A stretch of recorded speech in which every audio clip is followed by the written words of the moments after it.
Dear students, hope you will be fine.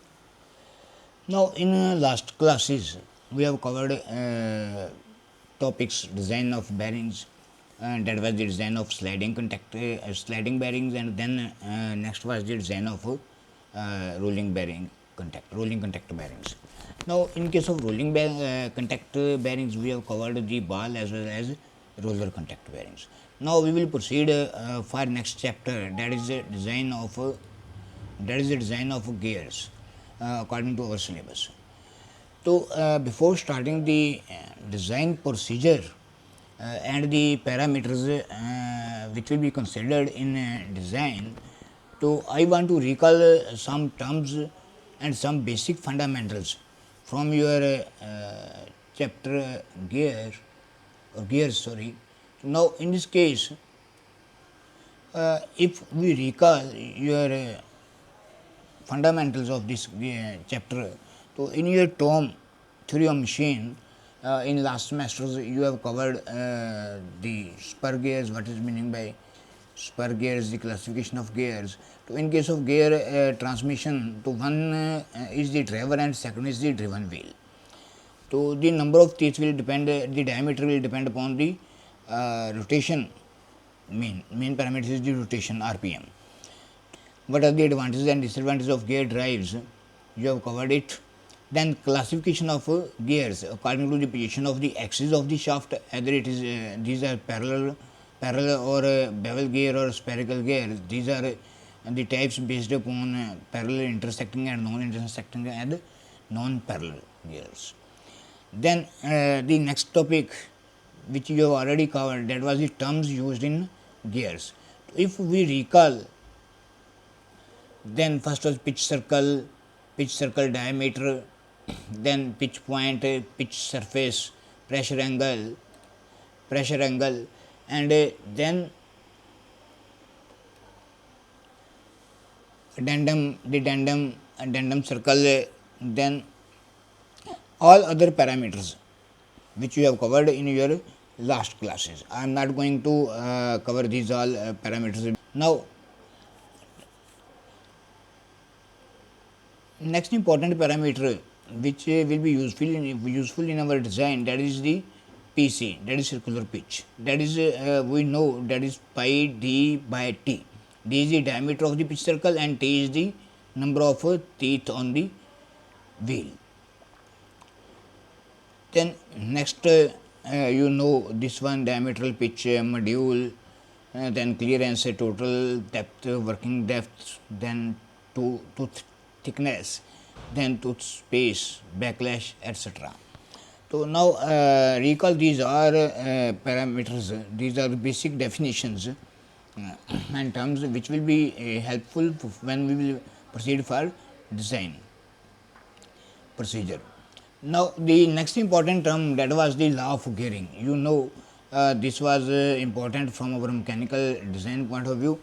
So, law of gearing, what is meant by law of gearing? So, you have covered it in your last classes, that was the term, etc. And according to this law, so we have covered the angular velocity of wheel 1 and angular velocity of wheel 2 ratio, etc. Now, come to the point. Then next was the forms of teeth. So these are the two types of forms, and you have covered it. Next, comparison of these two forms. Then in our design, the main is the systems of gear teeth. So there are four systems. First we say 14.5 degree composite system.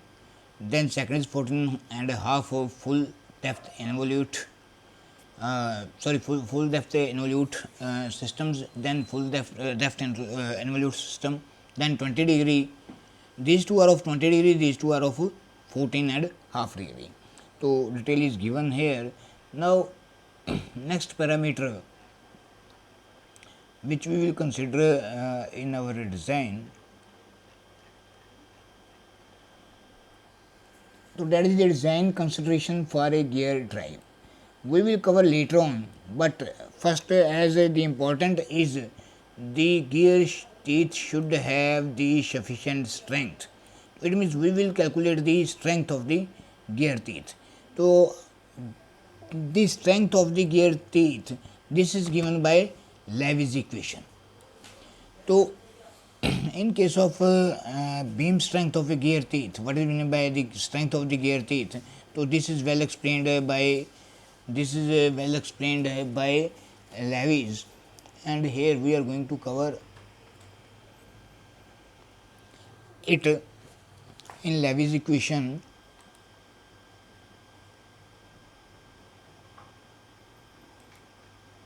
Right.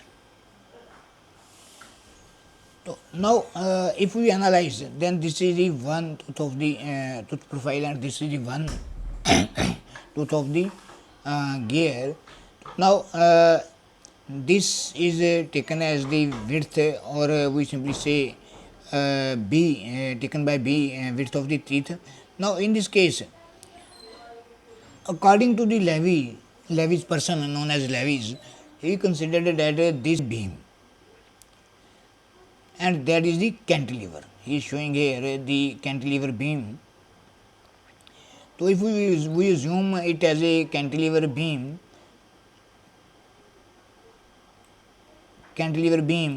then we assume that this end is fixed.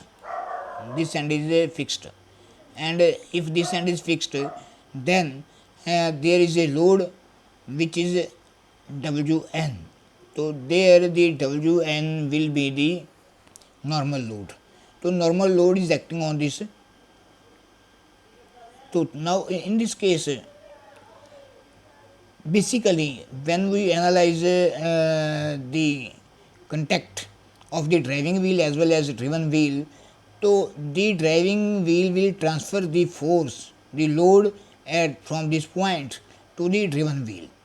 So now here the normal load is acting at this point, that is represented by Wn. If we are going to resolve it into two components, then one will be the radial component and second will be the tangential component. Now the radial component will apply a compressive force, a compressive stress, compressive load will be there, and second, when we are talking about the tangential component, then tangential component directly will give us the bending stress. So it will apply the the bending stress, which will try to break the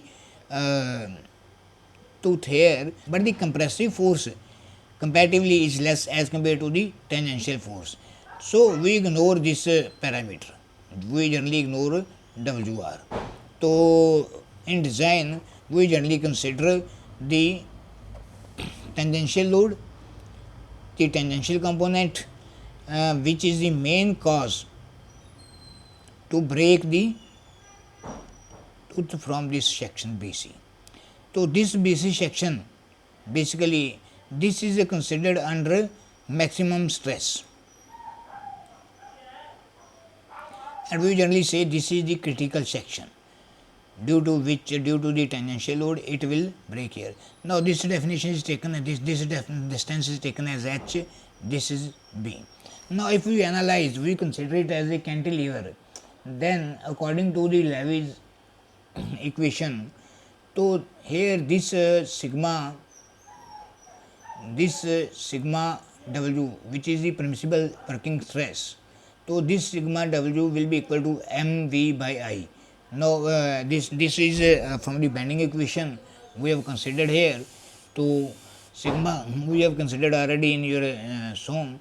So sigma by y will be equal to m by I. From this relation we have this equation.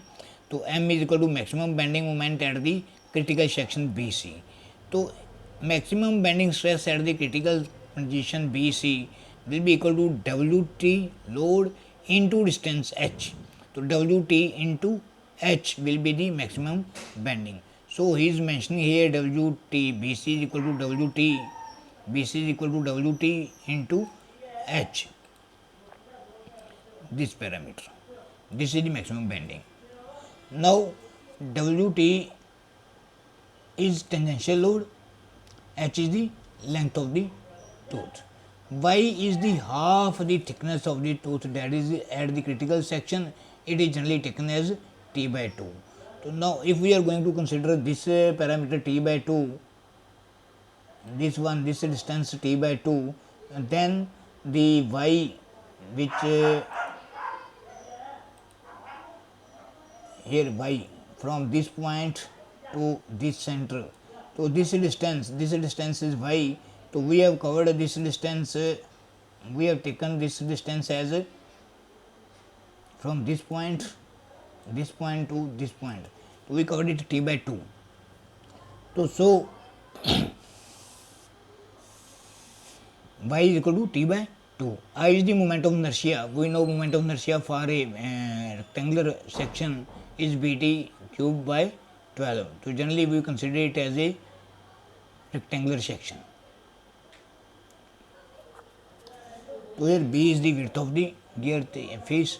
Now if we are going to put all the values in this equation, so in this equation all the values, then it means we can simply say m value is given here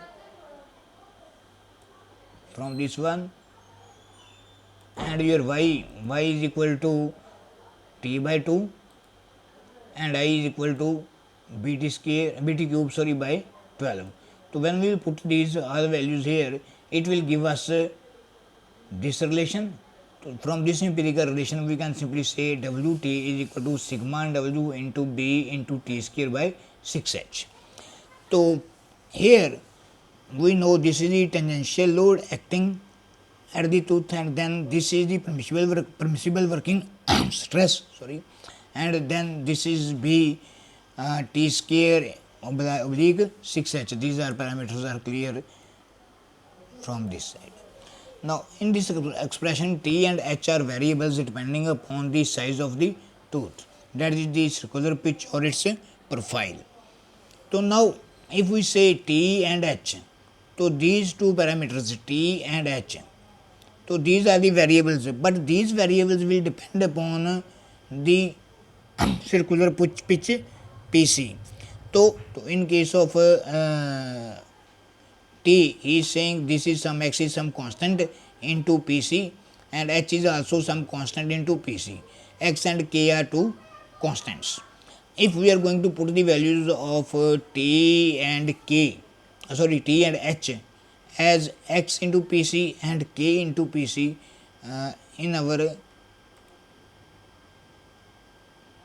this equation, t and h, these two parameters t and h, these are replaced by x into PC and k into PC. So then this Wt will be equal to sigma W permissible working stress into B into x square PC square by 6k PC, and this will be after simplification this will give us this result.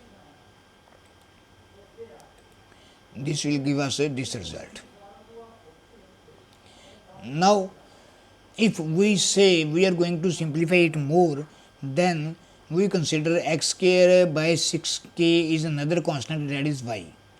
So then here x square by 6k, so this term is taken as y.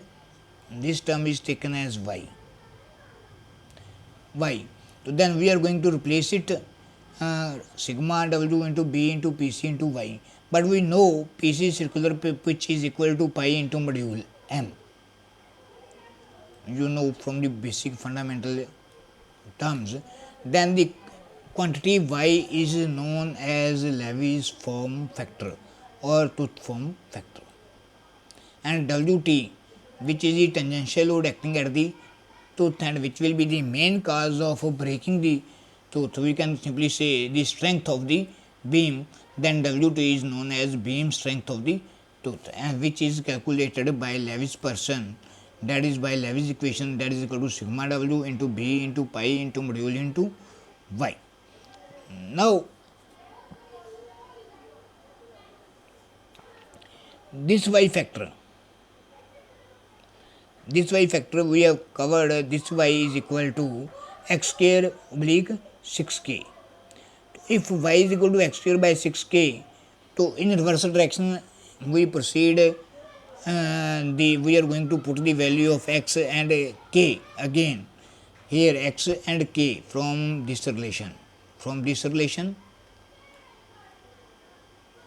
x and k, x is equal to t by pc and k is equal to h by pc. So here t by pc and h by pc, k is equal to h by pc, then it will be, the relation will be this square, t square by 6h pc. Therefore, in order to find the value of y, the quantities t, h and pc may be determined analytically. We may also measure it from the drawing.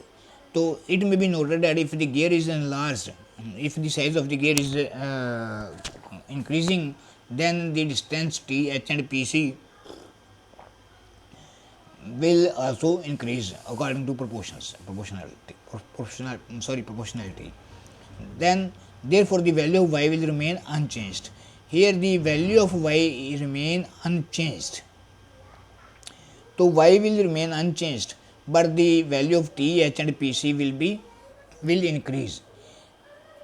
A little consideration will show the value of y is independent of the size of the tooth. Now here y is not depending on this t, depending on the size of the tooth, but it is depending on the number of the teeth, t on a gear and the system of the teeth.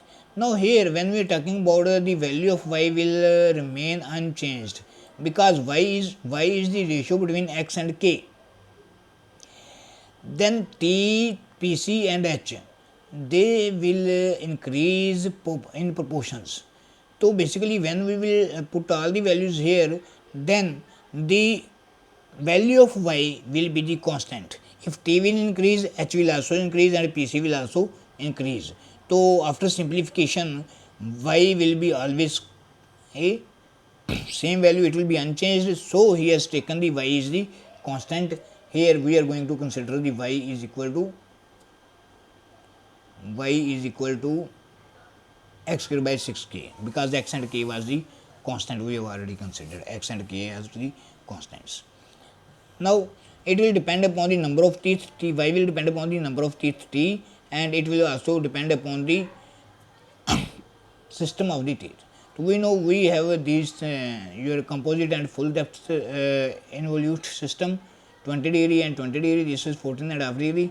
Then the value of y, if the system will change, then system of teeth will change, then the value will change. In case of first, it will be given by this relation, then second relation, then third relation.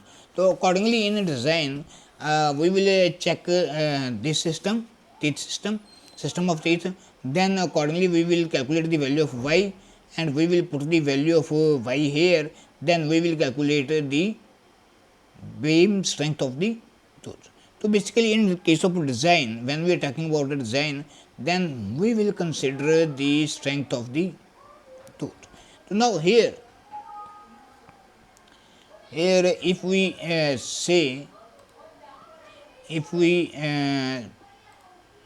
what will be the procedure of the design of the gear drive, or the design procedure of the gear drive, then he is going to consider here the following requirements must be met in the design of a gear drive.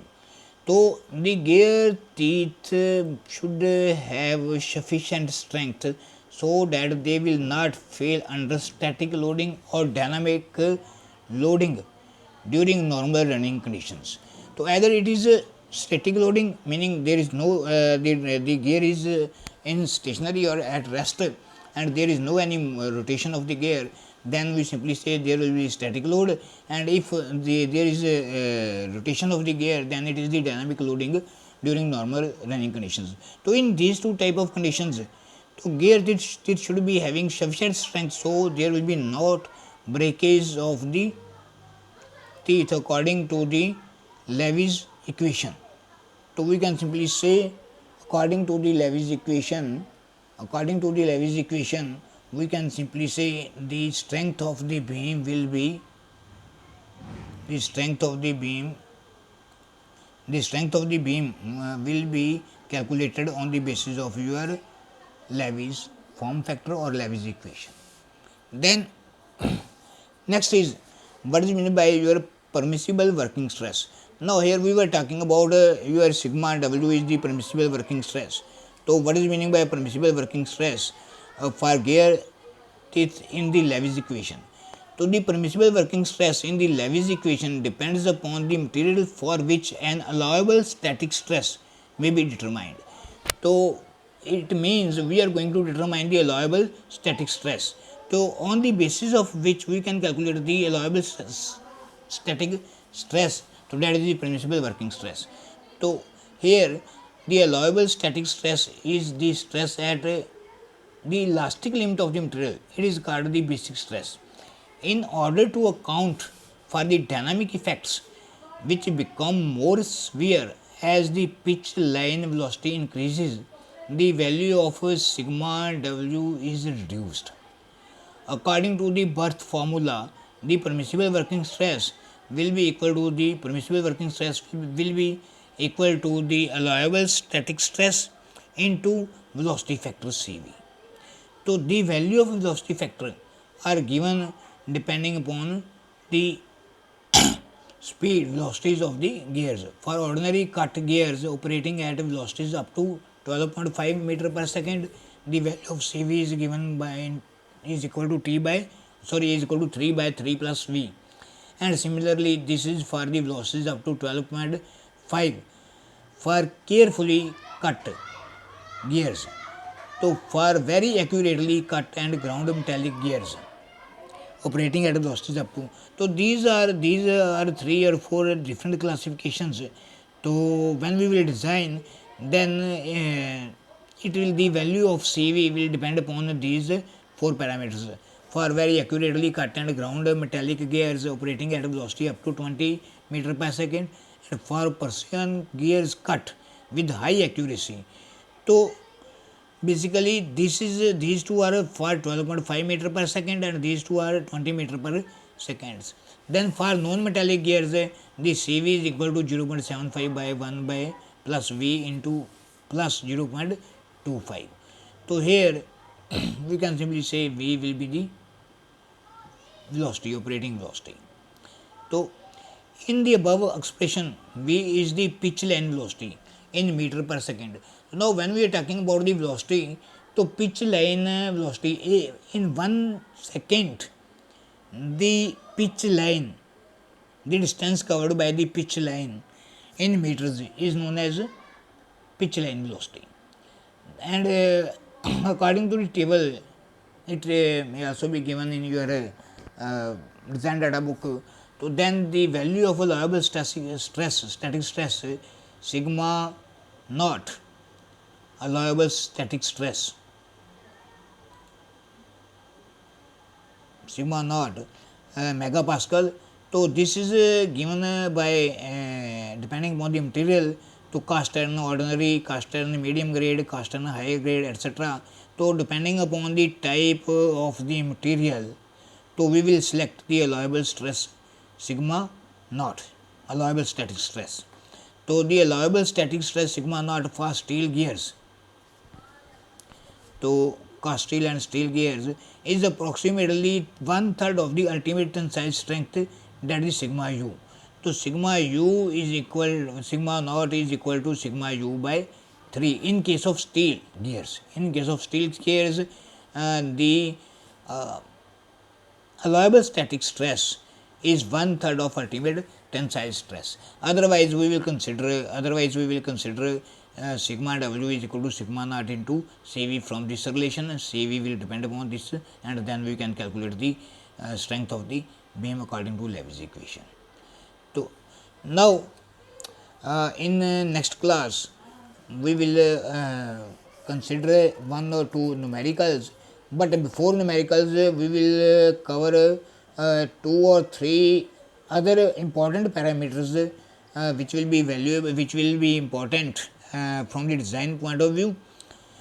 So please, before next class, I request you go through or recall the basic fundamentals which you have already covered in your last classes during the subject of tone, so that we may proceed further.